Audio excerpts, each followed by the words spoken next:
这个男孩被妈妈放在了粉碎机的传送带上，但妈妈这样做却不是为了害他，而是想帮助男孩赶快站起来，因为男孩患有先天性的脑痉挛，直到现在都还不会走路。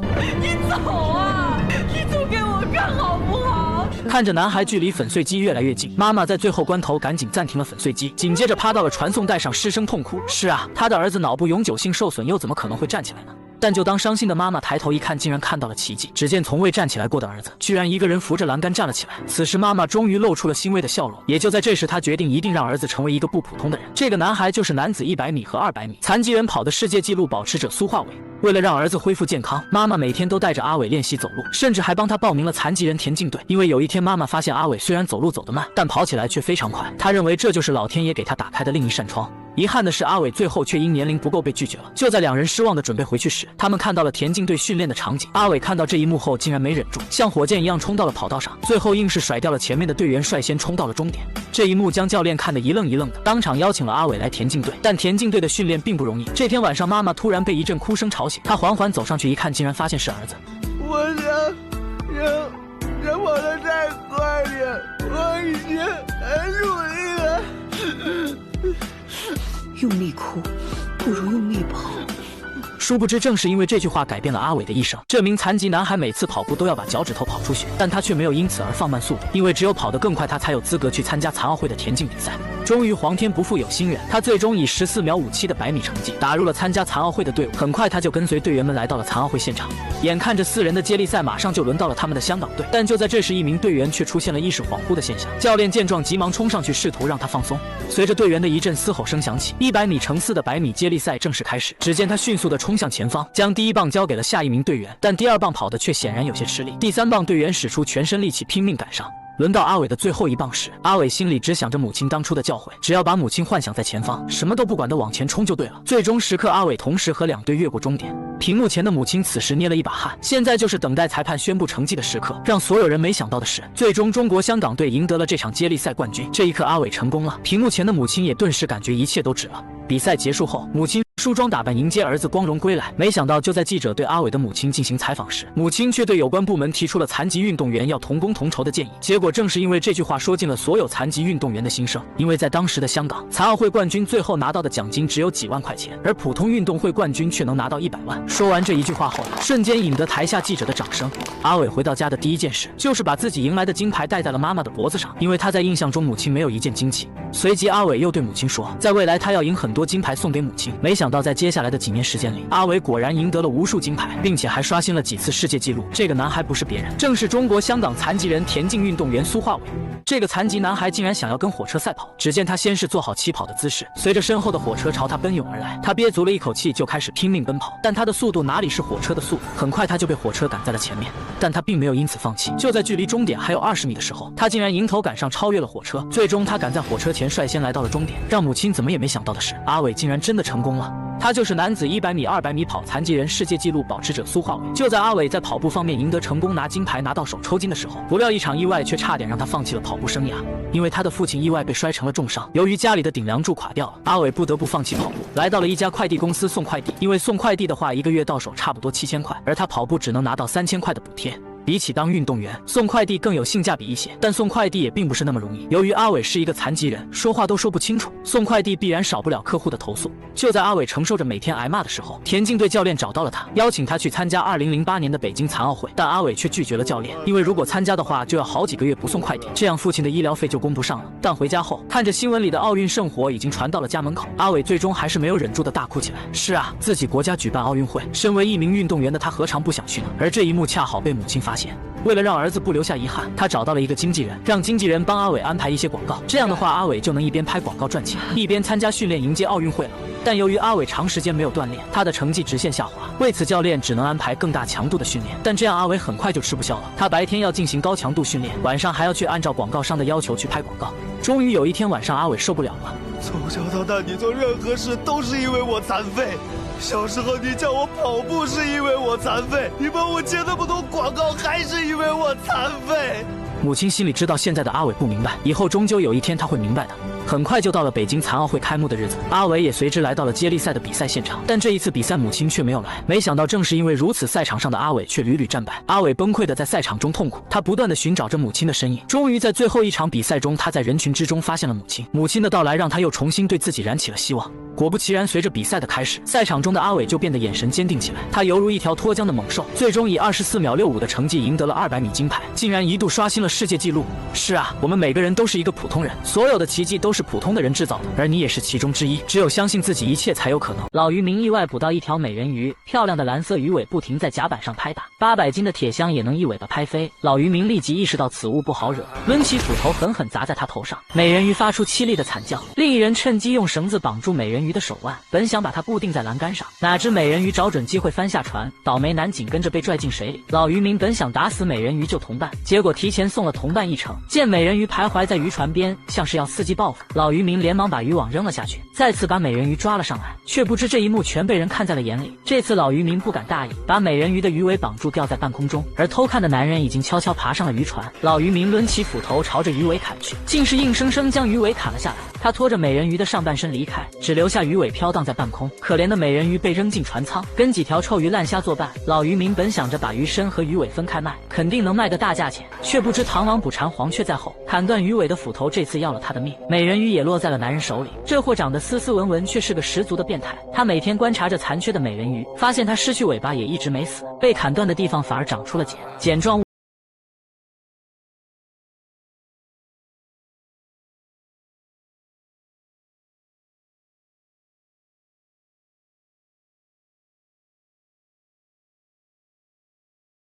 一家精神病院的医生，美人鱼被渔民捕捉后砍断了鱼尾，没想到它非但没有死，一段时间后竟然长出了双腿。变态医生把它带回精神病院，由于美人鱼不会说话，行为举止也异于常人，精神病院的护工并没有丝毫怀疑，只把它当成普通病人看护，还拿来一些玩具哄它开心。老护工非常耐心温柔，美人鱼抓起一个人鱼玩具狠狠将其捏碎。在老护工诧异的目光中，他的手指了指地上残破的玩具，又指了指自己，想告诉他自己就是只倒霉的美人鱼。可惜老护工并没有看懂，他只是惊讶于精神病竟然会手语，于是找来了一位手语专家，想弄清美人鱼要说什么。晚上护工集合了所有精神病人，一起来听美人鱼讲故事。手语专家看着美人鱼的动作，尽职尽责地翻译着。原来美人鱼是跟海盗学会的手语，几百年前海盗们就开始捕捉人鱼，他们砍断人鱼的鱼尾之后，将它们当作普通女孩带回陆地，卖给陆地的男人繁衍后代，而它就是一条被砍断尾巴的人鱼。人鱼是无法长期在陆地生活的，远离海洋导致它正在逐渐走向死亡。老护工听完内心很沉重，他不知该不该相信美人鱼的话，于是不经意间说给了变态医生听。变态医生生怕秘密暴露，立即找来2个强壮保安，要把美人鱼关进地下室。可这座地下室非常恐怖，恐怖到2个保安根本不敢下去，医生便自己拖着美人鱼往下走。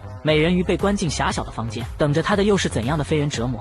身姿曼妙的美女走起路却摇摇晃晃，谁能想到她原本是条美人鱼，被当作普通女孩关进了精神病院。这晚美人鱼突然打破窗户，顺着窗户爬了出去，她来到树林里的一处水洼，在水的滋养下再次变回了人鱼。可变态医生岂会让她逃离？在陆地上人鱼毫无反抗之力，他找来保安把人鱼抓回去，一层层绑得严严实实，然后把病人和护工全关在一间屋子里，窗户都用木板钉死了，又将美人鱼带到海边的渔船上。他本想留着美人鱼慢慢研究，如今事情暴露，他等不及了，拿出锯子想把美人鱼解剖，好好研究下她的身体构造。此时老护工带着病人们逃了出来，来到渔船想要救美人鱼，哪知他一上船就被医生发现了。等他战战兢兢地靠近人鱼，医生已经悄无声息出现在他身后。这时美人鱼突然抓住医生的脚腕，将其扳倒在地，一只手死死按在医生头上，硬生生用他的头按碎了船底的甲板，接着拿起一串铁钩全塞进了变态医生的口中，让他尝尝钓鱼的滋味。赶来的病人在老护工的带领下，把勾住鱼尾的铁钩摘掉，美人鱼终于重归了大海。可老护工他们却被困在了船舱中，海水也在逐渐蔓延上来。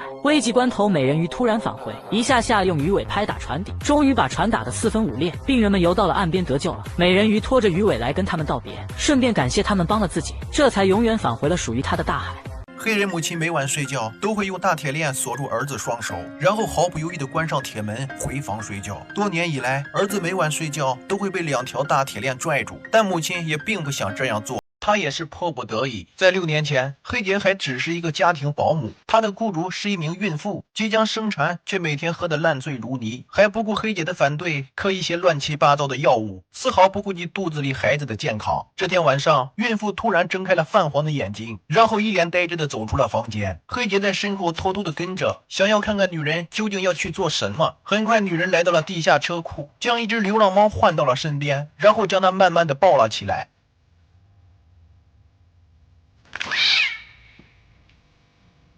躲在一旁的黑姐看到这一幕，被吓得脸都黑了。没想到第二天，女人像没事人一样，在那跳着性感的八步摇。这晚，肚子里的孩子开始调皮，看着女人疼得死去活来，黑姐赶紧给医生打去了电话。可等她再次回到房间，女人的肚子已经破开，看着地上龇牙咧嘴、浑身长毛的婴儿，黑姐拿起手枪，想要将他一枪打死。可犹豫了一番，善良的黑姐还是下不去手，她将孩子丢在了路边，决定让他自生自灭。但还没走多远，孩子哇哇的哭声令他心如刀绞，毕竟这也是一个无辜的生命。母性泛滥的黑姐决定把他当做自己的孩子抚养。一转眼就过去了6年，曾经长相丑陋的怪胎，如今变成了人见人爱的帅小伙，还每天陪着黑姐一起跳着健身操。黑姐对他唯一的要求就是不能吃肉，每天只能吃蔬菜水果。朋友想让他尝一口鸡蛋卷，被他直接拒绝，因为他是一个听话的乖孩子。这天，黑姐有事外出，便将男孩交给了隔壁的老奶奶照顾。老奶奶见他骨瘦如柴，脸色发白，便用家里的一块羊肉给他煎了一份牛排。男孩第一次闻到牛排的香味，就被深深吸引。好在母亲不在身边，尝一点点应该没事。可他一口下去，就彻底的喜欢上了这种感觉。牛肉在口中越嚼越香。此刻的他完全忘记了黑姐的叮嘱，拿起牛排就像饿狼一样撕咬了起来。等晚上黑姐回到家，男孩整个人变得暴躁起来。他愤怒地质问黑姐，照片上的女人是谁？黑姐一把抢了过来，他不知道这小子怎么找到了他和他亲生母亲的合照。 Foi igual a ela, que nem Maurício é igual ao pai dele. Sou eu. Sua mentirosa! Você sabe quem ela é. Filho, eu ia te contar quando você fosse mais velho. Mentirosa!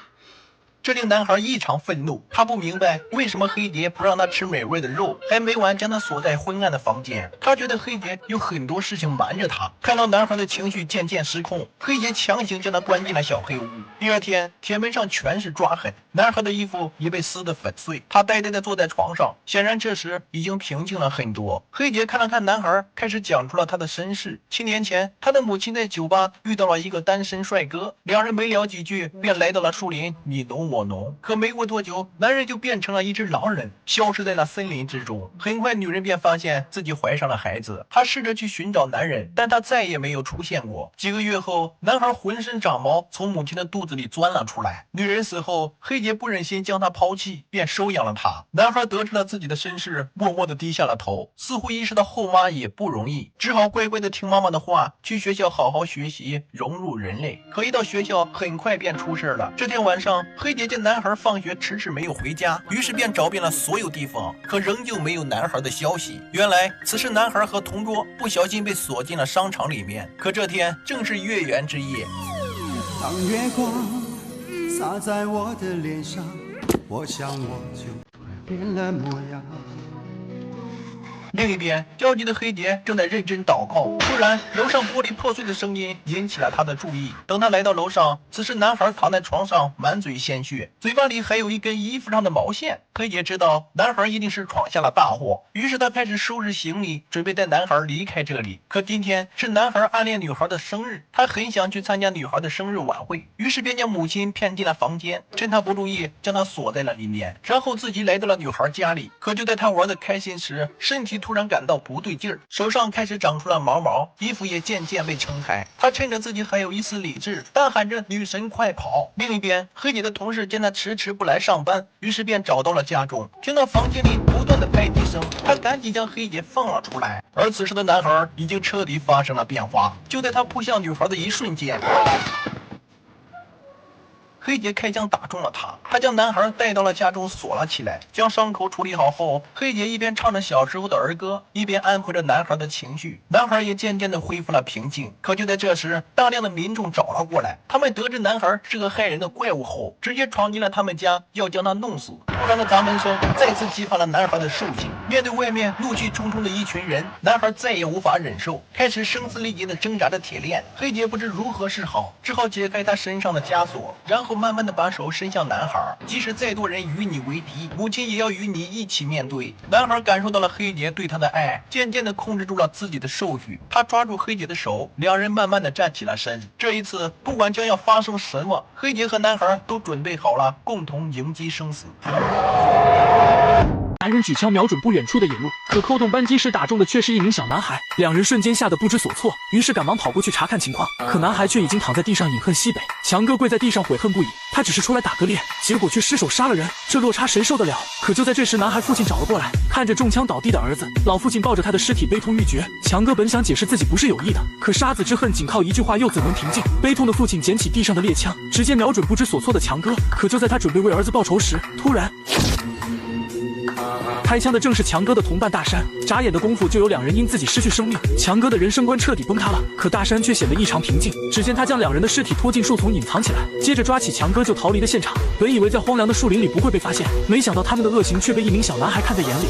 兄弟俩狩猎时不小心打死一个男孩，为了逃避责任，两人果断将闻声赶来的父亲一起干掉。惊慌的两人赶紧驾车逃离现场。为了制造不在场证据，他们强装镇定地出现在人们的视野中，晚上又趁着夜色返回树林。为了不被佛伯乐发现，他们不仅要毁尸灭迹，还要将发射的2枚子弹找回。可要命的是，找了半天只发现其中1枚，因为还有一颗镶在了男孩的脑袋上。大山望着尸体，心中充满恐惧，但想到罪行一旦被发现，后果不堪设想，于是心一狠，直接将子弹抠出，将尸体草草埋葬后，两人立马驱车赶回小镇。他们本以为计划天衣无缝，可这一切都被躲在暗处的小男孩看在眼里。就这样，两人度过了胆战心惊的一夜。第二天一早，刚准备逃跑，却发现一个老头扎破了自己的轮胎。愤怒的大山还想上前理论，却被老头一把控制住。大山顿时心中一惊，以为是杀人的事情暴露了，没想到老头只是来为女儿出气。原来大山来到镇上的第一天，就和老头女儿度过了美好的一夜。老头觉得大山是一个渣男，所以才对他大打出手。幸好村长及时出面调解，大山这才侥幸保住命根。可经过这么一折腾，车子肯定是开不走了。无奈二人只能选择在镇上多待1天。可此时他们却如坐针毡，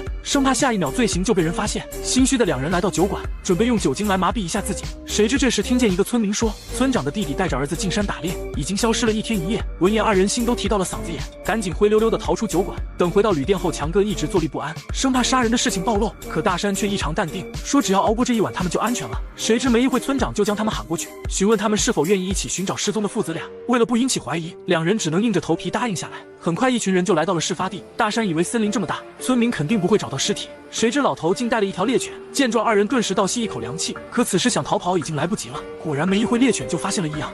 兄弟俩外出打猎，不料失手杀了村民。为了逃避法律责任，他们连夜挖坑将尸体掩埋。惊慌的两人刚准备跑路，不料被村长喊来一起寻找。很快在猎犬的带领下就找到了埋尸地点。兄弟俩见状顿时紧张起来，他们下意识想要逃跑，可村民却持枪站在身后。经过一番挖掘，父子俩的尸体很快就被挖了出来。眼见就要东窗事发，两人趁村民上前查看时，赶紧转身像疯了一样冲向闷闷车。发现不对劲的村民立马拿枪追了上去，可还是晚了一步让对方跑掉。但他们的举动也让自己的恶行暴露，愤怒的村民们立马展开追击，谁知开一半，两人的车子就没油了。无奈他们只能弃车而逃，可黑夜里他们根本看不清方向，没一会就被猎犬给追上。慌乱中，大山的膝盖被猎犬死死咬住，强哥赶紧上去帮忙，结果也被猎犬扑倒在地。大山见情况不妙，抄起刀子对准猎犬酷吃一下。眼见村民们快速逼近，大山急忙抓起强哥逃跑，但他的腿受伤严重，根本站不起来。为了活命，大山果断独自逃亡。可落下的强哥就惨了，被追上来的村民打得七荤八素。发泄完怒火后，村长让人将他带回去，另一拨人则继续追踪大山。回到村里后，强哥实在招架不住村民的暴揍，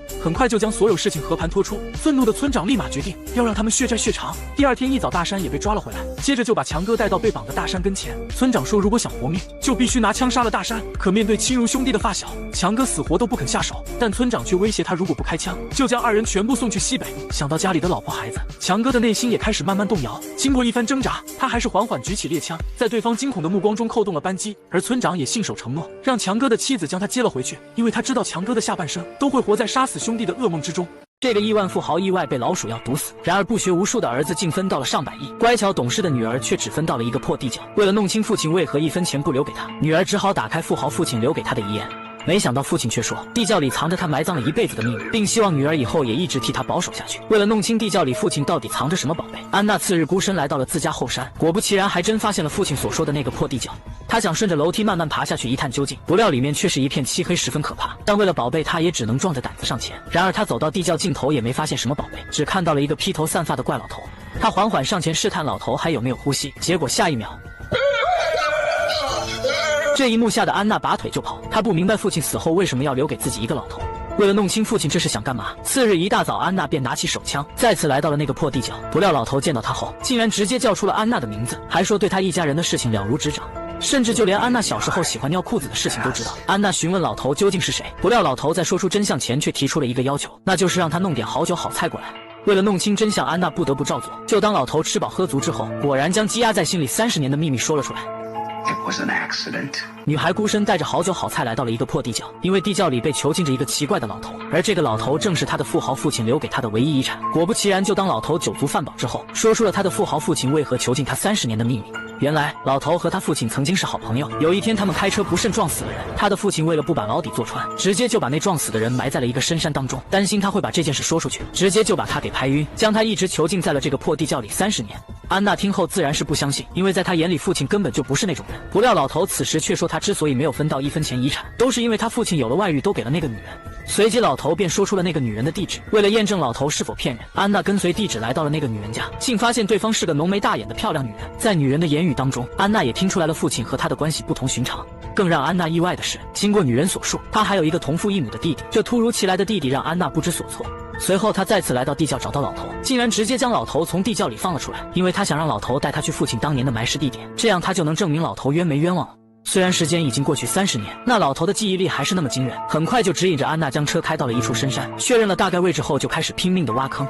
没想到经过一番挖掘之后，最终他真的在土里挖出一具尸骨。安娜不敢相信这一切，赶紧将土给埋上。意识到这个老头没有说谎，安娜也决定不再继续囚禁他，并向哥哥借了1000万，打算作为封口费让老头远走高飞。殊不知，正是因为他的这一举动，将会彻底害了他。因为老头根本不是一般人，他早已计划好了一场惊天报复。亿万富豪意外被毒死，可等到遗产分配时，游手好闲的儿子分到了上百亿，然而听话的女儿却只分到了一个破地窖。地窖里只关着一个怪异的老头。事后，安娜将被囚禁了30年的老头放了出去，并给了他1000万的安家费。哪知就当母亲得知这件事后，却瞬间被吓得头皮发麻，说那个老头是个恶魔。紧接着还将老头当年的所有犯罪证据拿了出来。察觉到不对劲的安娜迅速赶往机场，果不其然，老头并没有坐飞机离开，而飞行员也早已死在了地上。吓得安娜迅速赶回家寻找母亲，哪知回家后却始终看不到母亲的身影，只发现不远处的地窖里亮着灯。察觉到危险的安娜赶紧前往了地窖，果然在地窖里发现了昏迷的母亲。还没等她反应过来，老头就一把拉下了地窖的电闸。突如其来的黑暗让安娜不知所措。可30年被困地窖里的老头面对黑暗，却早已习以为常，很快就将安娜打晕给绑了起来。等安娜从昏迷中苏醒过来时，她和母亲全都被老头控制了起来。直到这时，老头终于说出了真正的真相。原来，当年安娜的父亲并没有将那个路人彻底撞死，是他担心事后会把牢底坐穿，然后直接把那人的脖子故意扭断的。他父亲为了惩罚他，这才将他打晕关在了地窖里。这么多年，他一直隐藏这个秘密，目的就是有朝一日出来报仇。于是前几天趁着他的富豪父亲来地窖时，趁机给他嘴里喂了几颗老鼠药，气得安娜上去就将老头抓得满脸是血。没想到就在这时，老头却说 I'm your goddamn father! 然而话音刚落，母亲就从身后一枪打死了他。故事的最后，母女俩直接将汽油倒进了地窖里，然后将地窖里的一切烧成了渣渣灰。不得不说，亿万富豪还真是个狠人，最终还是让这个禽兽死在了他亲生女儿手中。至此，影片结束。富婆只是发现丈夫的画像上隐藏着一个凸起的开关，就瞬间产生好奇的按了下去，不料却无意发现了丈夫不可告人的秘密。只见冷库中竟赫然摆着丈夫前6任妻子的尸体，吓得她立马转身就准备跑路。不料她刚打开大门，却恰好撞到回家的丈夫。为了不让丈夫发现端倪，女人只好假装淡定的和丈夫演戏，装作成刚才什么都没有发现。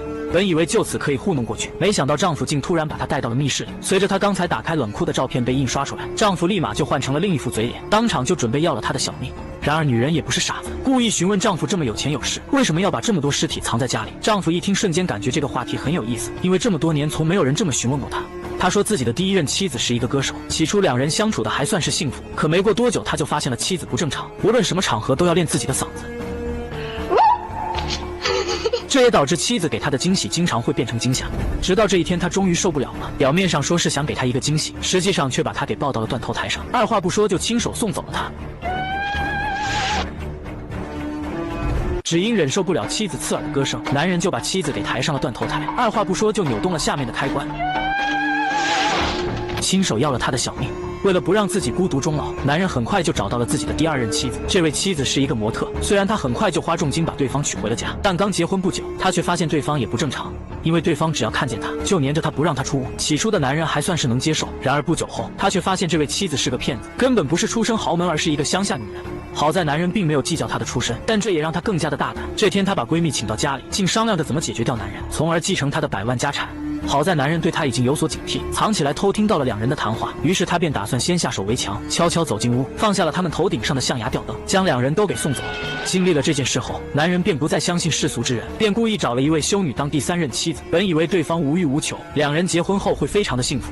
可就当两人结婚后，妻子却告诉丈夫一件极其可怕的事。她说自己曾经交往过20多个男友，世界各地都有她走过的痕迹。更气人的是，对方还喜欢将这些事拿出来炫耀。时间一长，男人再也忍受不了，趁着她熟睡时就把她锁进了棺材，将她活活闷死在了里面。但男人始终不肯相信命运，很快又迎来了他的第4任妻子。对方霸道的性格让男人十分满意，可很快这位妻子喝酒的缺点就显现出来，回到家就喜欢拿着酒当水喝，甚至还是一个受虐狂，喜欢让别人无情的抽打他，这让男人实在受不了了，直接将他埋到水里呛死了他。但他也不想就这样孤独终老呀。在一次画展中，男人又遇见了自己的下一朵桃花，对方是一个画家，安静的性格让男人心里小鹿乱撞，于是便将其娶回了家。可结婚之后，却发现自己的第5任妻子对他好像没有感觉，因为对方经常把他抛弃在家里，一个人出去和小动物们一起玩。于是他便一气之下放出自己的宠物鹰解决了他。他原本想着就这样一个人过算了，然而就在一次机缘巧合之下，他还是遇到了自己的第6任妻子。这是富豪几年来娶来的第6任妻子，虽然表面上对方对他很好，然而在富豪一次生病时，他却察觉到这任妻子爱的只是他的钱，但富豪并没有声张。可没想到妻子在一次外出打猎时，竟然将枪口瞄准了他，打算送走他，继承他的100万家产。好在这时富豪早已知道了对方的诡计，趁其不备直接干掉了他。至此，富豪的前6任妻子便全被他锁进了冷库。就当第7任妻子听说完他的故事后，瞬间就明白了一切。他说如果6任妻子都没能让他满意，那肯定问题就出在他自己身上。听到这里，富豪终于不甘心地将隐藏多年的秘密说了出来。原来富豪曾经在当兵服役时受了伤，这也导致他永远失去了生育能力，变成了一个太监。为了不让别人发现这个秘密，他只能把她们娶回家当做成自己的姐妹。然而这些妻子却根本不想这样，于是他便没有了办法，这才将她们全部杀害。为了不让自己的秘密被传出去，富豪也把第7任妻子拽到了冷库，打算将其活活冻死，永远的埋葬这个秘密。本以为这样一来就没人知道他的秘密了，不料这天他外出工作，却突然遭到了一名歹徒的射杀。小弟们还想上前去追，结果直接被迎来的火车挡住了去路。原来安娜在发现冷库里的秘密后，就第一时间打电话通知了弟弟来救她，而这名歹徒正是安娜的弟弟。随后弟弟就快速的赶往了富豪家。只见弟弟经过一番仔细搜查后，终于找到了冷库的隐藏开关，将姐姐给救了出来。故事最后，随着富豪的离世，安娜作为他的第7任妻子，顺利继承了富豪的所有家产，从而带着弟弟走上了人生巅峰。这部电影告诉我们，千万不要惹女人，尤其是聪明的。富婆只是睡了一觉，却发现丈夫竟死在了自己身上。为了验证内心的猜想，她赶紧用脚蹬起丈夫查看，不料丈夫似乎已经没有了呼吸，紧接着就一头栽到了床底下。吓得富婆迅速起身查看，结果发现自己的双手竟被手铐牢牢锁住。她还以为这一切都是丈夫的恶作剧，不料接下来她竟然看到丈夫脑袋上已经流出了大量血液。这一幕当场吓得杰西拼命呼喊，但这里属于郊区，她从早上喊到晚上都没有一个人出现。就在她为此绝望之际，她突然听到外面传来了一阵声响，她还以为是有人来了，拼命嘶吼，不料进来的根本就不是人类，而是一只流浪的大野狗。就在杰西失望至极时，野狗竟流出了口水，原来它这是闻着血腥味来的。为了防止野狗咬伤丈夫的尸体，杰西急中生智地从床头摸了一本书，然后丢了过去。然而野狗并没打算离开，吓得杰西瞬间哇哇大哭。哪知这时丈夫却突然起身爬了起来，可等她反应过来才发现丈夫此时还在地上一动不动地躺着。原来由于杰西长时间精神紧张，已经出现了幻觉。为了活下去，杰西只好尝试着自救。只见他一咬牙，当场就掰断自己的手指，然后又把另一只手所手铐的柱子掰断。一番努力后，他终于恢复了自由。然而就当他走到门口回头查看时，却发现刚才发生的又是幻觉。女人突然察觉到自己可能就要死了，因为此时屋里进来了一只恶急眼的大野狗，正在啃食着她丈夫的尸体。她想要下床拨打救援电话，却不料自己的双手竟被手铐铐住了。就这样，杰西便被困在了床上1天1夜。此时的她已经口干舌燥，精神也极度虚弱，但现在的她还不想死。这时她突然想起来，昨晚她放在了床头柜上面一杯水，这让她瞬间看到了生的希望。于是她用力地拖动床头的木板，利用倾斜的角度把水杯滑到边缘，最终用右手拿到了水。然而这时新的问题又出现了。只见由于手铐的限制，近在眼前的水他根本就喝不到，但他又舍不得把水浪费掉，于是他又将水杯给放到了原位，然后想起了其他办法。这时他突然在印象中想起床头柜上好像放着一个吊牌，随后他直接将自己的左手一伸，竟真的摸到了那张吊牌。于是他直接将吊牌给卷了起来，放在了自己的嘴里，然后再用右手将水杯取下，这才顺利的喝到了一口救命之水。可喝到一半时，他又停止了喝水，而是把水和吊牌放了起来，以备不时之需，然后闭目养神睡起了觉。然而等他一觉醒来时，野狗竟然盯上了他的臭脚，气得杰西一脚就踹过去，哪曾想野狗直接一口就咬了上来。好在他拼命抵抗之后，野狗终于放弃了攻击。虽然现在的他暂时是安全的，然而要想活命，他必须尽快想到脱身的办法。他被困在了床头上3天3夜无法脱身，床边还有一只恶急眼的野狗作伴，如果再不脱身他就将必死无疑。为了活命，他用手缓缓拿下了床头上的水杯，然后一股脑的直接将其摔碎。原来他是想用自己的血液充当润滑剂，想要摆脱掉手铐的束缚。万幸的是他最终真的成功了。随后他强忍着疼痛，拽着大床拿起了化妆桌上的手铐钥匙，用自己的嘴巴解开了另一只手铐。随后他赶紧拿起手机准备报警，不料却发现手机竟因没电关机了。无奈之下他只好先去处理自己的伤口，紧接着就准备开车逃离。然而就当他走向车钥匙时，却因失血过多陷入了晕厥。等他再次从昏迷中苏醒时，野狗正在撕咬他的胳膊。愤怒的他一拳打退野狗，然后拿起钥匙准备离开。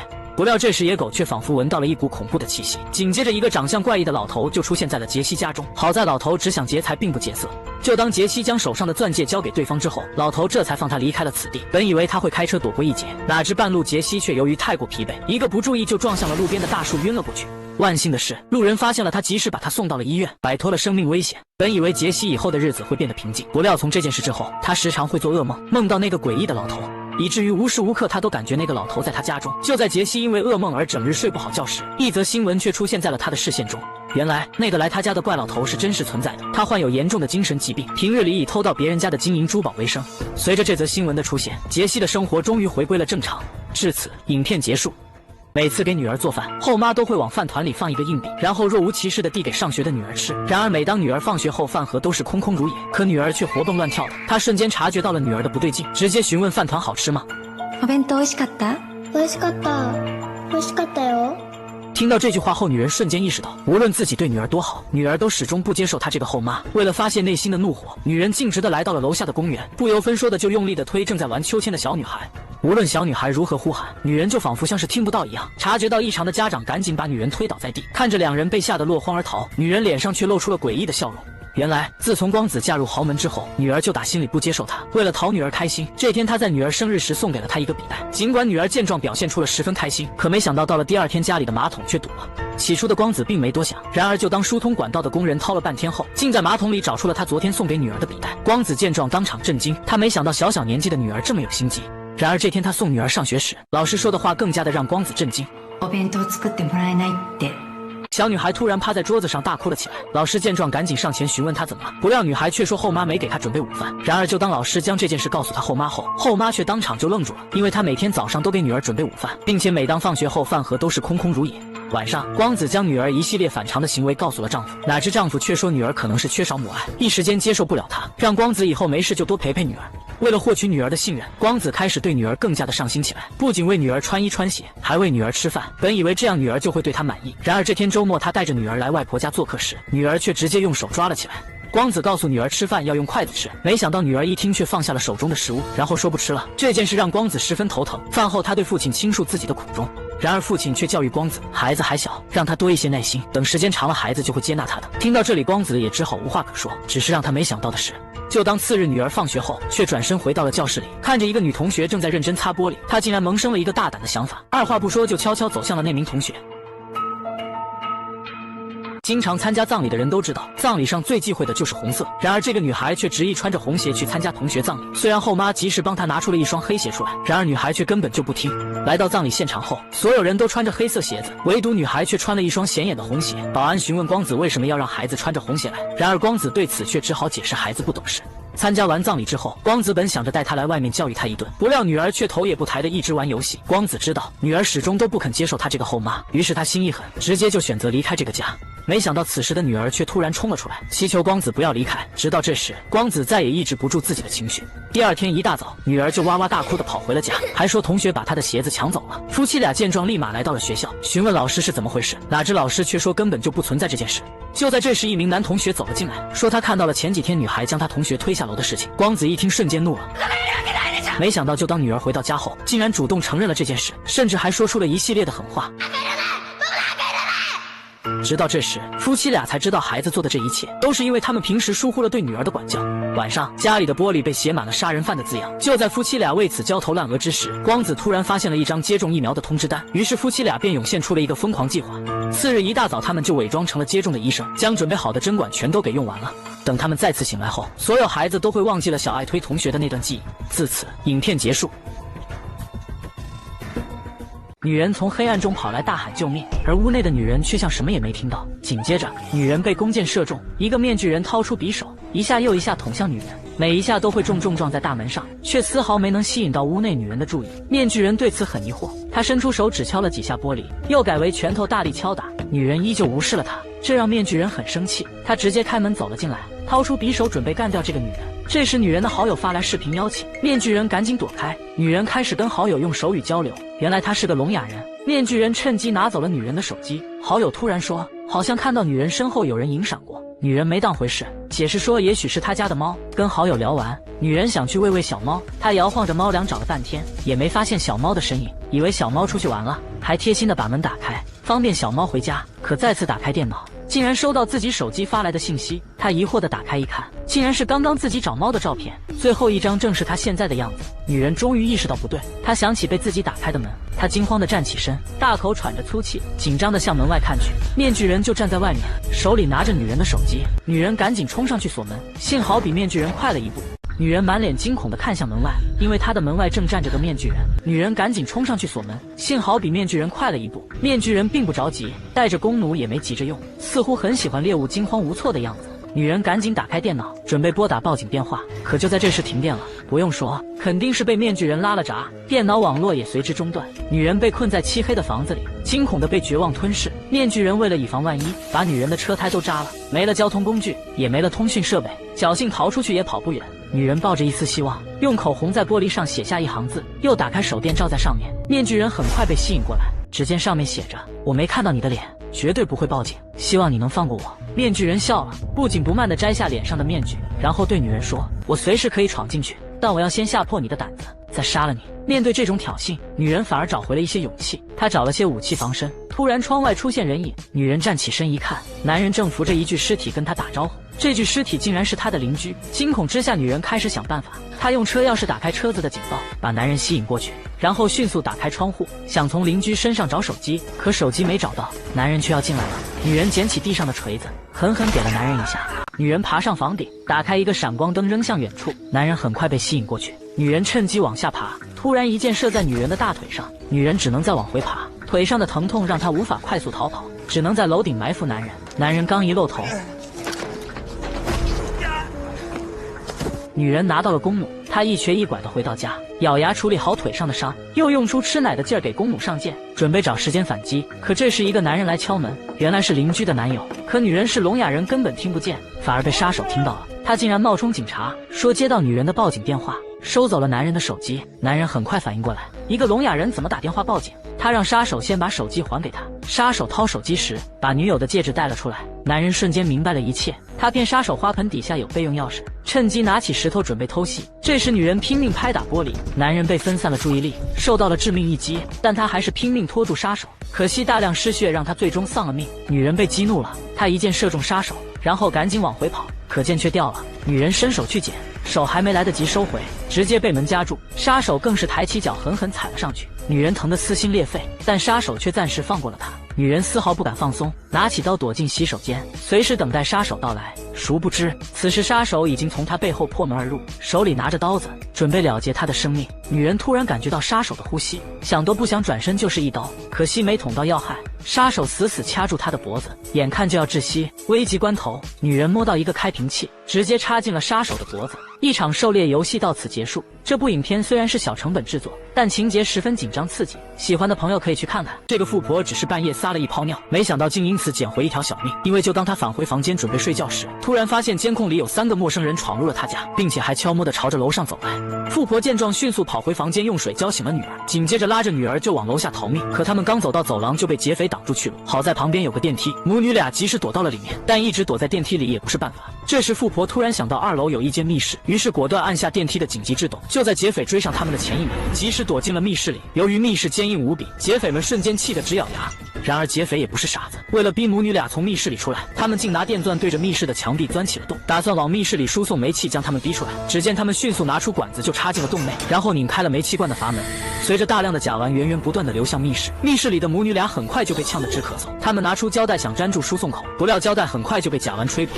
意识到躲在这里终究难逃一死，富婆竟然决定拼死一搏，直接拿出了一个点火器出来，然后给自己披上了一件防火毯，一言不合就将点火器伸进了甲烷输送口里。此时外面的劫匪还不知道什么情况，结果下一秒，富婆被3名劫匪堵在了满是甲烷的密室，为了活命，她竟拿起点火器对准了通风口。此时的劫匪还不知道什么情况，结果下一秒就被一团蓝色火焰突然袭击，吓得他赶紧对着空气做了一套广播体操。好在同伴迅速上前帮忙，这才侥幸躲过一劫。但富婆的这波操作也彻底激怒了劫匪。这时被困密室里的母女俩突然发现，密室下面有一个被打穿的空调通风口。看着通风口正好能看到对面邻居，于是他们赶紧拿出手电出来，利用摩斯密码向对面的邻居求救。不料邻居根本就不知道摩斯密码是个啥，看都不看的就拉上了窗帘继续睡觉。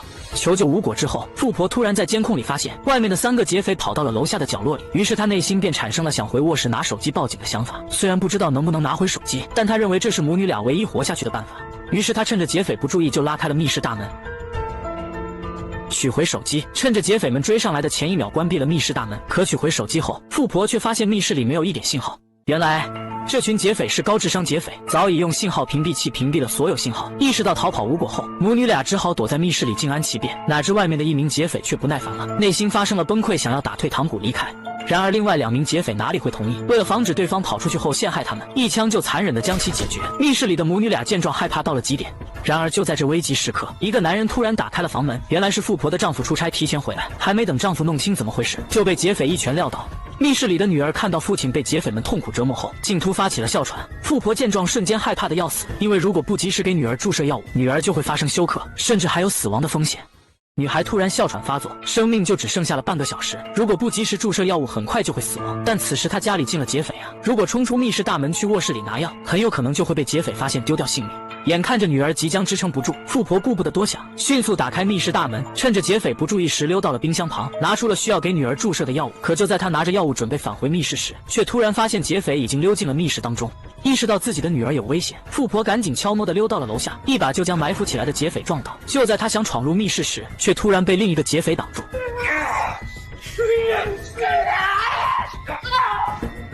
好在富婆一个华丽转身，将劫匪甩进了密室当中。小黑见状，迅速关闭密室大门。富婆在趁着大门关闭的前一秒，赶紧将药物甩进了密室当中。她祈求里面的劫匪赶快给女儿注射药物，不然她患有哮喘的女儿很快就会死亡。好在小黑心存善念，只想谋财并不想害命，为他的女儿注射了药物。不料就在这时，门外突然传来一阵敲门声，原来是2名巡逻警察听到动静赶了过来。意识到女儿此时还在劫匪手中，富婆不得不暂时把警方给骗走，然后等警方离开之后，拎起大锤就破坏掉了家里的摄像头。没想到此时的劫匪根本就不在意，原来劫匪此时正在密室里强拆他家的保险柜。经过一番专业装备的输出之后，劫匪们果然在保险柜里面发现了藏在里面的2000多万银行债券。随后小黑迅速将银行债券塞进了衣服里，然后大摇大摆地准备离开这里。没想到他还没有走出院子，就被一群警方给团团包围。原来密室保险柜里装有报警系统，只要不是正当手段打开保险柜，就会瞬间引发报警。最终劫匪们的这次计划竹篮打水一场空，还落了一个把牢底坐穿的下场。自此影片结束。小伙为了躲避追杀，假扮成了稻草人，但狡猾的恶霸还是一眼认出了他。可恶霸却并没有上前揭穿，而是带着小弟往后退了几步，因为他担心小弟们待会会被溅一身血。意识到不对劲后，小伙还想逃跑，但早已为时已晚。下一秒接二连三的子弹就射了过来，当场把他给射成了马蜂窝。然而事后恶霸却并没有着急离开，而是回车里拿了一把锋利的钢叉，把钢叉故意放到了稻草人的手里，将对方的死伪装成了自杀。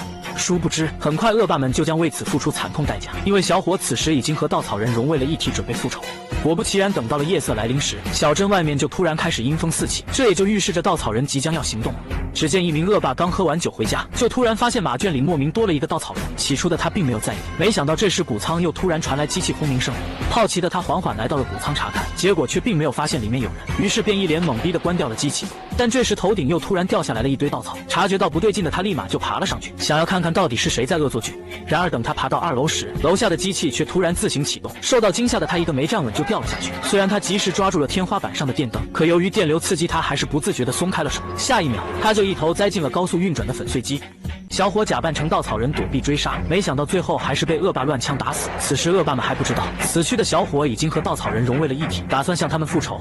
晚上，一名恶霸刚想准备睡觉，却突然听到猪圈里的猪躁动不安。他好奇地缓缓走了过去查看，结果却并没有发现猪圈里有人。可就在这时，诡异的声音却从身后的粮仓传来。他还以为有偷粮食的小偷来了，拿起木棒就打算狠狠教训一下对方。然而走过来后，却没有发现一个人影。但就在他准备回屋睡觉时，却发现屋里进去了一个稻草人。意识到自己可能见鬼了后，吓得他二话不说就朝着身后跑，然后躲进了粮仓，牢牢锁紧了大门。本以为这样一来自己就安全了，殊不知稻草人已经朝他走了过来。下一秒，粮仓的机器就开始运作。察觉到大事不妙的恶霸还想逃跑，但此时大门却根本打不开。紧接着，大量粮食就直接从天而降。绝望的他只能拼命呼喊求救，可3更半夜根本没有一个人能听到。就这样，恶霸便在绝望之中被源源不断的粮食给活活淹死。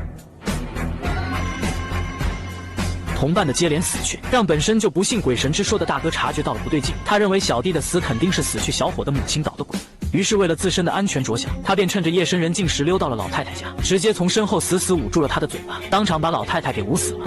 为了引人耳目，恶霸干脆直接打开了他家的燃气阀门，打算将老太太的死制造成一场意外。随着燃气渐渐地弥漫了整个房间，壁炉里的火苗瞬间就引起了一场大爆炸。但同伴们接二连三的死去，老大的心里还是有些不放心。这天他来到了加油站，打算带着小弟去墓地看看麦克的尸体是否还在，因为他想弄清同伴们的死到底是不是因为麦克。2个恶霸趁3更半夜刨开了别人的坟墓，因为他们想弄清同伴们的死到底跟这个死去的人有没有关系。不料等到棺材被他们打开之后，却并没有在里面发现麦克的尸体。意识到现在麦克可能已经变成了鬼后，小弟二话不说就迅速开溜，打算去警局里自首，因为他担心自己也会遭到麦克的报复。可这时老大却一把阻止了他，因为老大可不想年纪轻轻就把牢底坐穿。眼看着小弟不肯听从自己，老大只好假意的顺从小弟，说把坟墓恢复原样就去警局自首。单纯的小弟信以为真，直接回到坟墓盖上了棺材。然而就在这时，老大却悄悄举起了铁铲，紧接着一铲子就将其送去了西北。最后把小弟用土埋了起来。此时的恶霸还想着自己不说就没人知道这件事，殊不知就在他准备回家睡觉时，路上却突然出现了一个年轻小女孩。恶霸还想上前询问她是否需要帮助，没想到小女孩竟直接跑到了旁边的草丛中。恶霸见状连忙上前去追，终于在一个铲车里发现了小女孩。小女孩见到他后被吓得拔腿就跑，结果却还是被恶霸按倒在地。但就在这时，身后的铲车却突然自行启动，可铲车里面此时明明没有人了。下一秒，铲车就对着恶霸缓缓前进。为了活命，恶霸只好拼了命的逃跑。结果他跑着跑着，竟直接跑到了稻草人手中的钢叉上，自行领了盒饭。最终，恶霸也为自己的行为付出了惨痛的代价。而就在此时，稻草人终于露出了满意的笑容。就这样，麦克的灵魂便永远附身在了稻草人身上，和小女孩过上了幸福美好的生活。自此，影片结束。这部电影告诉我们，善恶终有报，罪恶之人最后也将自食恶果。这个女孩只是想爬个山，没想到脸上竟被滴了2滴鲜血，还没等她反应过来，男友就被一股神秘力量丢到了山底下。就在女孩不知所措之时，安全绳开始迅速收缩。为了活命，女孩赶紧抓住旁边的悬崖峭壁，但这根本就是无济于事，她只好用小刀割断自己的安全绳。然而就在这时，她突然脚下一滑，当场摔到了山底下，直接和死去的男友来了个四目相对。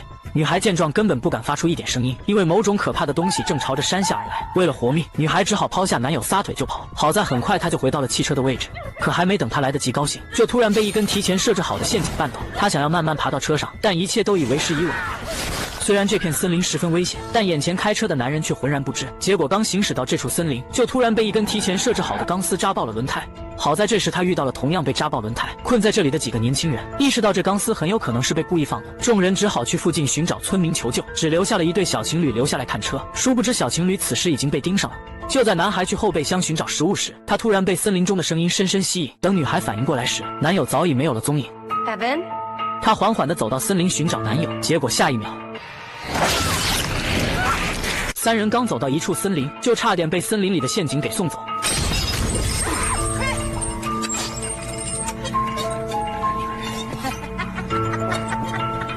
原来他们3人遭到了恐怖屠夫的追杀，为了活命，他们根本不敢停下脚步。好在很快他们就发现森林深处有一个巨大的眺望台，他们本想着爬上去看看从哪里逃跑，不料很快屠夫3兄弟就从下面爬了上来。为了防止悲剧的事情发生，他们只好搬来大箱子挡住大门。然而屠夫并不是傻子，屠夫竟然在下面烧起了大火，想要将眺望台上的他们给烧死。为了不被大火烧成焦炭，他们赶紧跳到了一旁的大树上。然而屠夫很快就发现了他们。就在杰西准备离开这棵大树，前往另一棵大树时，直接就被屠夫一斧头给送走。幸存下来的两人还想逃跑，但很快他们就被屠夫逼到了一个角落里，眼看着屠夫就将走过来，杰克利用树枝的韧性，直接将一名屠夫撞到了树底下。随后杰克带着安娜赶紧躲到了一处瀑布休息了一晚。次日一大早，他们便开始继续赶路，因为他们可不想成为屠夫的盘中餐。好在经过长途跋涉后，他们发现了一条漫长的公路。他们本以为找到公路就能得救了，没想到下一秒，一把斧头就飞了过来，紧接着屠夫就冲上来，一脚将杰克踢飞，然后将安娜给掳走了。万幸的是，这时杰克发现了路上出现一名警车。他原本想求助于 FBL， 哪知下一秒，屠夫就将对方一箭射杀。为了活命，杰克赶紧藏进了草丛中，趁着屠夫准备驾车离开时，悄悄爬到了车底下。他想把安娜给救出来。果不其然，很快屠夫就开车回到了小屋，而此时的安娜则被屠夫死死绑在了床上。眼看着安娜就将惨遭不幸，杰克一脚油门就将汽车开进了屋里，趁着他们被撞晕，迅速解开了被绑住的安娜。为了彻底解决这些屠夫，他一枪就打爆了小屋门口的油箱。随着一声爆炸声响起，最终杰克开车带着安娜离开了这个是非之地。这部电影告诉我们，没事时千万别去荒郊野外游玩。女孩前脚刚走进森林，结果下一秒，而此时几名同伴却丝毫没有意识到这片森林的危险，甚至还好奇地走向了大山深处的一处小木屋。结果他们刚走进来，就被眼前的一幕吓傻了眼。只见屋子里全都是大大小小的工具，并且锅里还不知道在煮什么东西，整个房间都弥漫了鲜血的味道。察觉到不对劲后，他们想要离开，哪知这时房主恰好开车回来了，吓得他们只好躲进床底下。不料竟发现房主绑来了自己同伴，原来这房主是一个凶残的恐怖屠夫。为了活命，众人只好趁着房间没了动静准备逃跑。然而杰克刚从床底钻出来，屠夫就瞬间睁开了眼睛，吓得众人撒腿就赶紧跑。但很快屠夫三兄弟就从后面追了上来，很快他们就跑到了一处满是报废车的位置。殊不知这些报废车全都是屠夫三兄弟制造的，只要是有游客进入这片森林，他们就会将他们的小汽车扎爆，然后将游客们残忍解决。很快屠夫们就闻着众人的气味追了上来。为了活命，杰克打算给他们来一个声东击西，把屠夫们吸引到别的地方去。哪知屠夫们个个都是狩猎的高手，很快就将杰克的大腿击伤。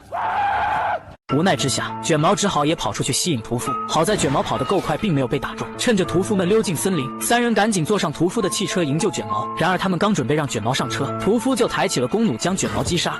无奈之下，他们只好抛下卷毛驾车离开。他们本以为开车就能离开这座可怕森林，殊不知这座森林里到处都被安置了陷阱。很快他们的汽车就深深陷入了泥潭当中，出不来了。空姐只是不小心碰掉了乘客的勺子，乘客竟直接将热咖啡泼在了她胳膊上。没想到空姐对此却敢怒不敢言，因为对方是泰国高高在上的王妃，并且王妃在登机前已经包下了整架飞机。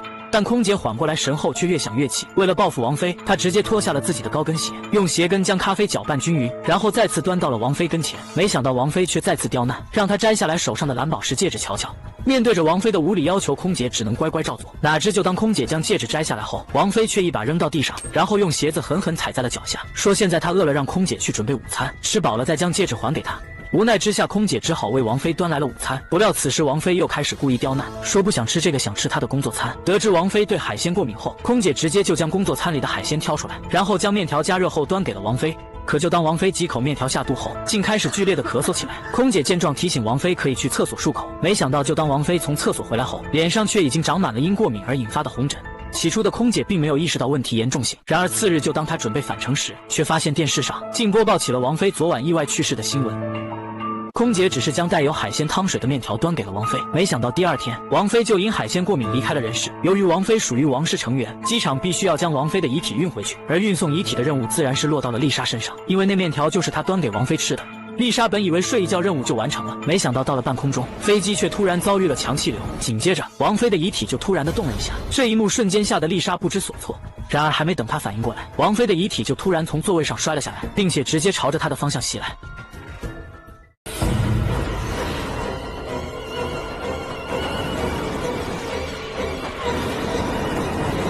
吓得丽莎赶紧解开安全带，躲到角落里。缓了10分钟后，丽莎终于鼓起勇气走到了王妃旁。不料下一秒，她还以为见鬼了，赶紧给机长打电话，让机长出来帮她挪一下王妃的遗体。不料机长却告诉她没事，不要打电话，更何况现在是飞机遭遇强气流期间。无奈之下，丽莎只好壮着胆子将王妃的头发盖住，然后用力地将王妃又拽回了凳子上。为了防止王妃再次从凳子上挣脱，丽莎还特意往她身上绑上了绳子。本以为诡异的事情已经结束，没想到就在这时，飞机突然传来了一阵颠簸。下一秒，好在刚刚发生的只是一场梦，但这梦却让丽莎无心在睡觉了。他本想着起身喝点水，没想到突然发现机舱内出现一个人影，疑惑的他缓缓走向机舱查看情况，不料竟发现原本绑在座位上的王妃竟然不翼而飞，下一秒卫生间里就突然传来了一阵诡异的呕吐声。这是一个给你1000万都不敢接的任务，那就是一个人护送一具泰国王妃的遗体回国。起初的空姐本以为睡一觉就完成任务了，哪知飞机行驶到1万米高空时，机舱里突然发生了邪门的事情，那就是王妃的遗体竟然在座位上不翼而飞。这时卫生间突然传来一阵呕吐声，然而就当丽莎推开卫生间大门后，却发现里面根本就没有任何人。然而就在她疑惑不解之时，卫生间的灯光却突然熄灭，紧接着大门也突然被反锁了起来。吓得丽莎迅速拉扯卫生间大门逃脱，然而大门却仿佛像是被锁住了一样，死活打不开。还没等她反应过来，一个人影就瞬间出现在了她身后，吓得丽莎拼命拍打大门，这才侥幸从卫生间逃了出去。可她刚出来，一辆小推车就突然朝她撞了过来，紧接着那个黑影就瞬间出现在了走廊。为了防止悲剧的事情发生，丽莎迅速拿起一把消防斧头，然后呼喊驾驶舱里的机长打开门。机长看到丽莎已经发疯，自然是不敢开门，但不料丽莎此时却开始砸起了飞机的玻璃。无奈之下，机长只好打开驾驶舱，然后将丽莎按在了座位上，用扎带将其牢牢地绑了起来。而此时在他的对面正是王妃的遗体。这时的丽莎崩溃到了极点，她祈求王妃饶她一条小命。没想到下一秒，王妃竟然开始剧烈的咳嗽起来。丽莎想要逃脱，但双手早已被牢牢绑住，动弹不得。等到飞机顺利降落，工作人员进入机舱后，直接就傻了眼。只见丽莎竟然以一种跪拜的姿势，双手合十离奇死在了王妃脚下。自此，影片结束。这个男人只是吃了几口妻子刚熬的稀饭，不料吃着吃着，他突然察觉出了不对劲。他发现自己和妻子吃得津津有味，可儿子碗里的稀饭却是一口未动。想到今天的稀饭里有种莫名的药味，他瞬间想起昨天儿子动过仓库里老鼠药的事情。刹那间，一种不祥的预感瞬间油然而生。他急忙起身质问儿子，没想到儿子竟然真的承认了。Tell me, what did you do? You hurt my sister. 吓得丈夫急忙让妻子去拨打救援电话，没想到电话线却早已被儿子提前剪断。还没等妻子反应过来，丈夫就因毒性发作肚子疼痛难忍。就在妻子被吓得不知所措之时，丈夫突然扑倒在了桌子上，紧接着就不停地往桌子上吐黑血。只见1分钟的时间不到，丈夫便永远地离开了人世。妻子见状，拿起一把菜刀就朝着彼得冲去，不料就当他即将抓到彼得时，却突然因为毒性发作没有了力气。彼得见状，一脚就将母亲踹下了楼梯，哪知刀子恰好插中了母亲的心脏。然而彼得之所以这样做，仅仅只是为了拿到他家仓库的钥匙。原来彼得在自己房间的墙壁上发现一个洞，他发现父母在仓库里关着一个自己从未见过的亲生姐姐。姐姐说，女人半夜来到学生家，却不知死亡即将来临，因为此时彼得的怪物姐姐已经被放了出来。看着彼得的家中现在满是一片狼藉，杰西赶紧拿出手机准备报警，不料下一秒他的小腿就被姐姐抓伤，吓得他急忙逃跑，但此时的姐姐却在后面紧追不舍。就在这时，他突然听到了彼得的求救声。杰西见状，赶紧拿起一把武器，循着声音就来到了彼得房间。果不其然，他最终在墙壁里发现了被困的彼得。可很快姐姐就闻着味追了上来。杰西见状，赶紧关上大门，紧接着用柜子挡在了门口，然后迅速拿起武器朝着墙壁砸去，想要将墙砸开救出来彼得。但此时的姐姐并没打算善罢甘休，直接从另一个入口朝着彼得靠近。万幸的是，这时杰西已经将墙壁砸开，将彼得从洞里救了出来。本以为只要逃出去就安全了，哪知他们前脚刚跑到家门口，彼得就被姐姐的大手抓住，然后一把将其又拽了回去。然而姐姐并没有将彼得解决，而是将他丢进了一个20米深的大坑里，准备让彼得也体验一下当畜生的感觉。只见姐姐由于常年被关在这里，早已学会了在墙壁上爬行。直到这时，彼得终于看到了姐姐那恐怖的脸。就在这时，洞口突然传来了杰西的声音。只见姐姐行动迅速，一把就抓伤了杰西。就在姐姐准备将杰西解决时，突然感到脑袋一疼。原来此时的彼得正抓着她的头发试图爬上来，没想到这不仅控制了姐姐，最后他还真从洞里爬出。杰西见状，赶紧偷袭姐姐，直接将姐姐打得满地打滚。随着姐姐吃痛的掉进洞里，彼得迅速放下铁链，牢牢地关紧了洞口。直到这时，一场危机才终于结束。相信这件事后，彼得再也不敢把姐姐放出来了吧。女人半夜来到学生家，却不知死亡即将来临，因为此时彼得的怪物姐姐已经被放了出来。看着彼得的家中现在满是一片狼藉，杰西赶紧拿出手机准备报警，不料下一秒他的小腿就被姐姐抓伤，吓得他急忙逃跑，但此时的姐姐却在后面紧追不舍。就在这时，他突然听到了彼得的求救声。杰西见状，赶紧拿起一把武器，循着声音就来到了彼得房间。果不其然，他最终在墙壁里发现了被困的彼得。可很快姐姐就闻着味追了上来。杰西见状，赶紧关上大门，紧接着用柜子挡在了门口，然后迅速拿起武器朝着墙壁砸去，想要将墙砸开救出来彼得。但此时的姐姐并没打算善罢甘休，直接从另一个入口朝着彼得靠近。万幸的是，这时杰西已经将墙壁砸开，将彼得从洞里救了出来。本以为只要逃出去就安全了，哪知他们前脚刚跑到家门口，彼得就被姐姐的大手抓住，然后一把将其又拽了回去。然而姐姐并没有将彼得解决，而是将他丢进了一个20米深的大坑里，准备让彼得也体验一下当畜生的感觉。只见姐姐由于常年被关在这里，早已学会了在墙壁上爬行。直到这时，彼得终于看到了姐姐那恐怖的脸。就在这时，洞口突然传来了杰西的声音。只见姐姐行动迅速，一把就抓伤了杰西。就在姐姐准备将杰西解决时，突然感到脑袋一疼。原来此时的彼得正抓着她的头发试图爬上来。没想到这不仅控制了姐姐，最后他还真从洞里爬出。杰西见状赶紧偷袭姐姐，直接将姐姐打得满地打滚。随着姐姐吃痛的掉进洞里，彼得迅速放下铁链，牢牢地关紧了洞口。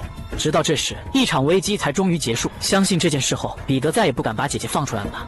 这个男人坐牢时突然看到了诡异的一幕，他发现几只蚂蚁扛着一件衣服爬了过来。男人起初还不以为意，没想到一眨眼那套衣服就瞬间变大了1000倍。紧接着这群蚂蚁就给他表演起了倒计时。察觉到这群蚂蚁是想救他出去，他赶紧穿上了这套衣服。就当倒计时结束，狱警来查房时，牢房里的男人已经不翼而飞。殊不知此时的斯科特已经缩小1000倍，在他眼皮底下溜走了。紧接着他又快速穿越门缝，跳下了警局的最后一节台阶。就当斯科特疑惑接下来他要往哪里逃时，一群蚂蚁大军就将他团团包围。紧接着一只飞蚁就缓缓降落到了他的眼前，明目张胆地带着他飞向天空，逃离了警局。但由于第一次在天空飞行，他由于太过紧张，一个没抓住就掉到了下面。等他一觉醒来时，他就出现在了一个陌生人的家中。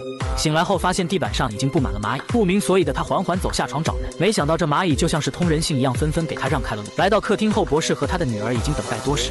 原来那套能变大缩小的战甲就是博士研究的，他之所以让女儿控制蚂蚁将他从警局解救出来，就是想给他安排一个拯救世界的任务。因为几十年前他研究了一个公式被徒弟给偷走了，徒弟研究出了一套更加厉害的黄蜂战衣，并且还想将战衣批量生产卖给九头蛇。一旦战衣被批量生产，世界肯定就会出乱子。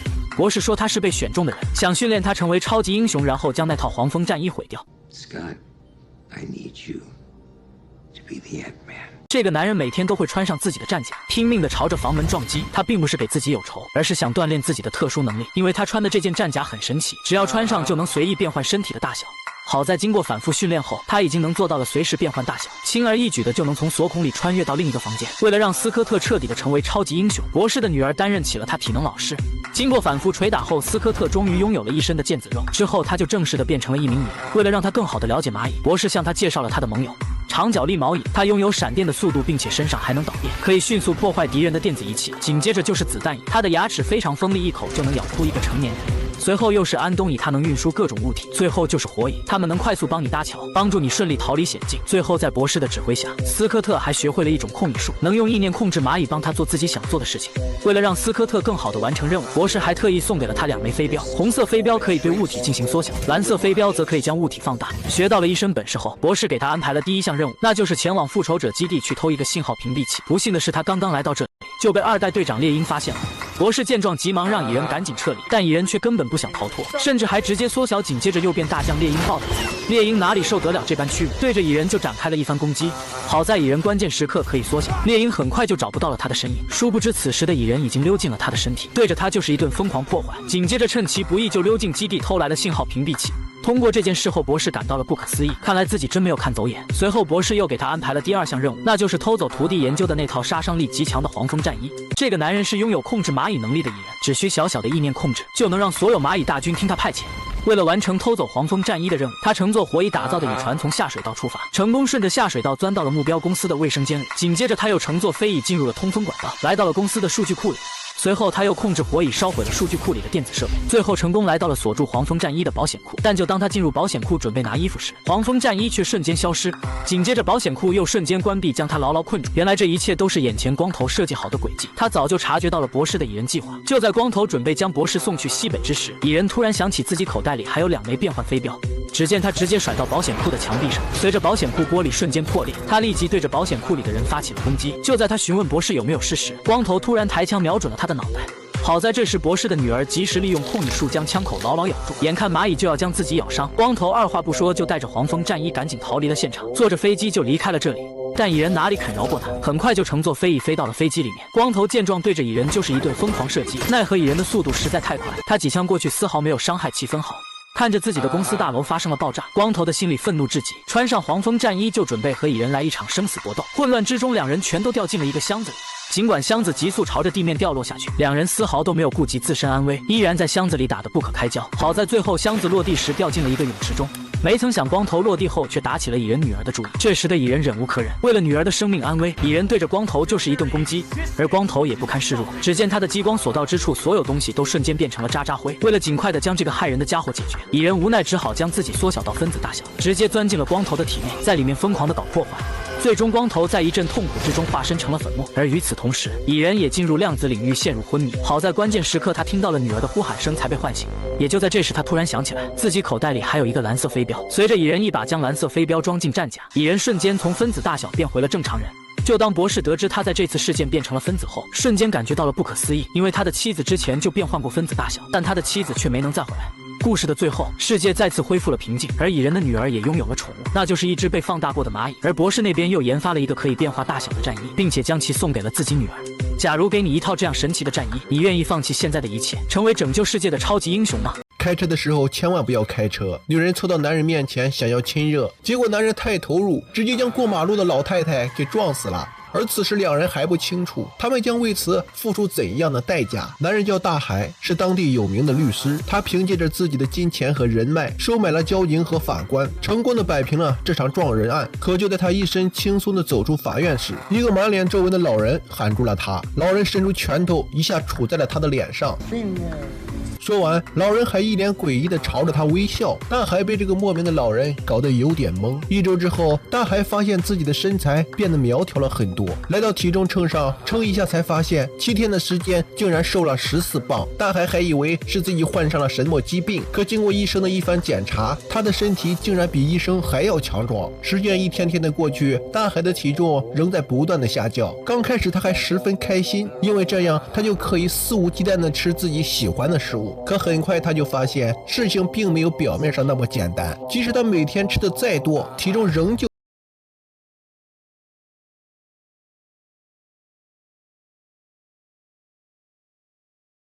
吞掉他的财产。大海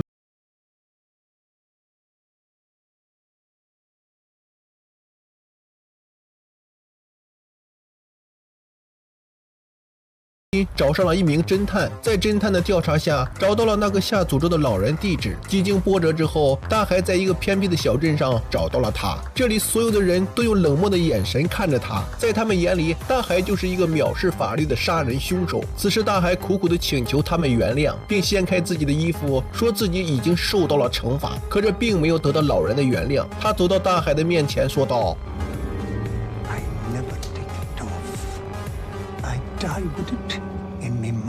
大海听到老人的话，心凉了半截儿。此刻他犹如一只丧家之犬，跪在地上请求老人原谅，可却被老人一把推开。大海眼看诅咒无法解开，只好学着老人的模样对老人发起了诅咒，结果被孙女拿起弹弓一下打穿了手掌。回到家后的大海变得更加憔悴。又过了几天，大海变得奄奄一息，几乎很快就会被死神带走一般。这时老人带着一份披萨找上了他，他觉得大海已经受到了该有的惩罚，现在要给他一个转移诅咒的机会。老人将披萨切出一条缝，然后握着大海受伤的手掌，将他的鲜血挤在了披萨里面。他告诉大海，只要你最亲近的人吃了这个披萨，你的诅咒就可以解除，但吃掉披萨的那个人将会不得好死。此时大海的心中早已有了选择，那就是背着自己和医生偷情的妻子。到了晚上，大海将披萨作为礼物送给了在家等待他的妻子。一夜过后，大海发现床上的妻子没有了任何动静，他掀开被子，妻子已经全身腐烂。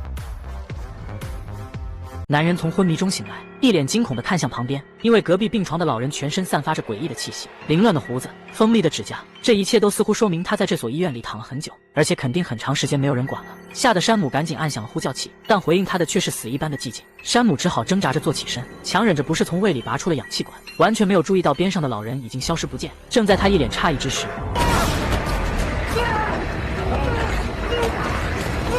眼看自己就要被活生生掐死，山姆用尽全身的力气将老头甩了出去，并随手拿起桌上的盘子一下砸在这个疯子的头上。他跑到走廊里呼救，却发现医院里空无一人，而那个疯老头却再次向他扑了过来。两人随即扭打在一处，可刚才明明还奄奄一息的老头却有着惊人的力量，山姆根本不是他的对手，慌忙之中拿起散落在地上的一把手术刀，狠狠地插向了老头的脖子。这一刀非常致命，直接让老头嗝屁朝凉。然而山姆却被吓坏了，怕他不死，又在心脏上连补了数刀，直到老头彻底没了气息，这才放下心来，接着爬起身来继续求救。可偌大的医院似乎只剩下了他一个人。然而更加诡异的是，刚刚被自己杀得死的不能再死的老头居然不见了，只在地上留下了一滩血迹，这让山姆顿时脊背发凉，随手拿起一把更大的手术刀准备防身。可当他走到病房一看，那个老头竟然又回到了病床上，浑身插满了管子，跟刚才的凶神恶煞简直判若两人。山姆一度怀疑是自己出现了幻觉，可衣服上的斑斑血迹却证明刚才的是真的不能再真。他赶紧找到自己的衣服，从裤兜里掏出手机准备报警，可手机却根本没有信号。看着对面诡异的老人，山姆决定立即离开医院。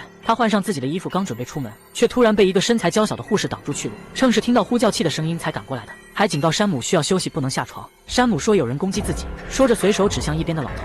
诡异的是，老头又不见了。他刚想跟护士解释，却发现门口也同样空空如也。这到底是怎么回事？难道是自己出现了幻觉吗？为了弄清楚，山姆奔向一边的电梯，可刚按下电梯按钮，身后就传来一声惊天动地的咆哮。回头一看，那个老头居然又追了上来，这还真是阴魂不散。眼看老头撂着蹶子就冲了过来，山姆只好拼命地按动电梯，好在电梯门及时打开，在最后一秒将老头关在了外面。然而还没等山姆喘口气，头顶又传来一阵巨响，那疯老头竟然爬到了电梯顶上。山姆赶紧按停电梯逃了出来，随后抄起一根输液架严阵以待，看这架势还真有点叶问的架势。然而他比划了半天，老头却并没有跟出来。山姆紧绷的神经终于放松下来，他无力地瘫软在地，努力回想着自己来这里的经过，只记得在上班的路上发生了车祸，对方司机当场死亡，而自己也身受重伤，是警察及时出现将自己送到了医院，却没想到醒来就发生了这样诡异的事情。正在山姆冥思苦想之际，走廊里又传来一阵惊恐的叫声。女人想给自己的篮球充点气，可一抬眼却发现两个医生都没有脸。然而此时体内的麻药也开始起作用，最后女人沉沉睡去。等她再次醒来，两个没有脸的医生早已不见了踪影，出现在身边的却是一个手术成功的女孩，接着是另一个，脚边也出现了一个。拉希吓得大声尖叫，正好被走廊里的山姆听见。他来到病房门口，刚好看到3个女孩要给拉希改刀，于是赶紧冲进病房阻止。谁知其中一个女孩竟然向他走过来，二话不说对着他的腰子就是一刀。山姆一脸懵逼，这也太狠了吧！拿起手里的输液架将女孩打倒在地，拉希也趁机逃出病房。随后山姆用铁架将门牢牢拴死。经过简单的交流，发现两人遇到了同一种情况，那就是昏迷醒来后就被莫名其妙的袭击。他们来到护士站，准备用那里的座机打电话求救，可拿起电话才发现根本没有声音。通过平面图，两人确定了逃跑路线，可还没等研究出该坐哪部电梯，突然走廊里又传来了一声呼救。在一间病房里，山姆发现了被手铐锁起来的小黑。拉希见到手铐立马警觉了起来，提醒山姆小黑不见得是什么好人，可现在是不是好人已经不重要，只要是正常人就好，毕竟多一个人就多一分出去的希望。3人随即走向走廊尽头的电梯，可当他们刚来到电梯旁，身后就传来一声凄厉的惨叫声，是那3个身材火辣的小姐姐，她们每人拿着一把手术刀，脸上露出邪恶的表情。拉希还在拼命地按着电梯，可电梯却死活没有反应。此时3个小姐姐已经爬到了天花板上，正迅速朝他们扑来。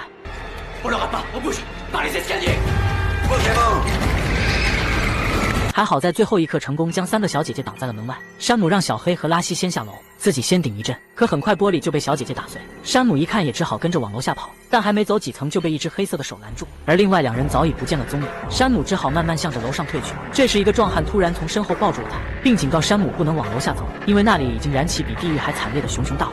山姆还想去救另外2个人，可对面的壮汉却突然变成了一个怪物。就在他感到一阵尿急的时候，一个女人突然出现打倒了壮汉，山姆也终于绷不住晕了过去。等他再次醒来，发现自己又回到了病床上，他拿着管钳刚走出病房，就被一个男人拿着枪拦住去路。很明显男人也遭遇了同样诡异的事情。山姆缓缓转身，这才看清原来对方还是一名警察，因为受伤才来到了这所医院。他发现医院的出口突然莫名其妙的消失了，山姆想看看能不能从窗户出去，可拉开窗帘才发现外面漆黑一片，似乎整栋大楼都被一股神秘力量封死了。他强迫自己冷静下来，分析是否有可能是全城停电了，所以外面才什么都看不见。可他刚一转头，发现前一秒还在和他说话的警察也消失不见了。山姆吓坏了，只好捡起地上的扳手继续寻找出口。在一间病房里，他遇见了一个老人，一个看起来还算正常的老人。他告诉山姆，像这种老旧的楼房信号差很正常，也许到楼顶就会好很多。于是2人决定到楼顶去寻找信号。刚出来就碰到四处游荡的有容，山姆还没来得及感谢，走廊另一头就冲过来3个丧尸一般的女人，吓得3人赶紧离开。可到底是上楼顶还是下楼到停车场找车，老人和有容分成了2派。然而还没等他们做出决定，前方又传来了诡异的脚步声。山姆悄悄过去查看，发现刚刚袭击自己的那名壮汉正在前面。这下不论是上楼顶还是地下室都不可能了，必须要解决掉眼前的麻烦才行。3人中一个是女人，一个又坐着轮椅，只有自己尚可和壮汉一搏。可等山姆壮着胆子走过来，却意外发现门口还站着一名受伤的小女孩。随着他缓缓举起手指向楼顶，山姆头上的灯就立即爆裂开来，而小女孩子快步冲过来求自己救救她。好在关键时刻，有容及时冲了过来，这才让山姆从幻觉中回到现实。可还没等他喘口气，刚才那名壮汉又出现了。他责怪山姆不该和有容在一起，而有容姐也想故技重施，但这次却被壮汉一招撂倒。说着，壮汉又要变成没脸的样子。老人虽然救了山姆，自己却被没有脸的壮汉无情地拖走。这是一所诡异的医院，所有进来的人都别想活着出去。现在大家都来到地下一层，想要借助太平间的电话报警求助。然而还没等说上一句话，就发生了诡异的事情，所有的尸体好像突然又活了过来。这时那名警察也找到了这里，逼迫在医院上班的有容带自己去停车场找车。然而刚到出口，却发现走廊尽头传来熊熊的火光。有容姐表示这是唯一的出口。警察听后二话不说就冲了出去，看来他宁可被烧死也不愿被困在这里。拉西见状也跟了过去，但山姆却认为就这样过去简直就是找死。此时小黑从一扇门里冲了出来，对着即将走到出口的警察就是一顿输出。好在警察身强力壮，在经过一番搏斗之后，对着小黑清空了手里的弹夹。眼见小黑被活活打死，警察刚想喘口气，然而下一秒，这下谁也不敢再去出口了。但山姆惊奇地发现，刚才还在地上的小黑的尸体竟然消失不见。有容认为此时正是离开的最好时机，要山姆赶紧走。可山姆却觉得到楼顶寻找信号打电话才是正路。就在两人争执的时候，有容突然露出了真面目，原来他也是怪物之一，目的就是将山姆引向地下室。危急时刻，轮椅老人从电梯走了出来，山姆挣脱束缚后要将拉西带走，不料他也被那股神秘力量偷走。山姆刚想去救，却被老人拦了下来，随后拉着他一起进了电梯。期间电梯还在不断的遭受攻击，不得已他们只好在中途走了下来。可这所医院似乎怎么走都是一样的地方，而老人却告诉山姆，想要出去就要遵从自己内心的想法。他们经过一间婴儿房，空空如也的房间却突然发出一阵婴儿的啼哭，而山姆也再次陷入幻觉之中。他看见了自己心爱的妻子，怀里抱着的正是他们爱情的结晶。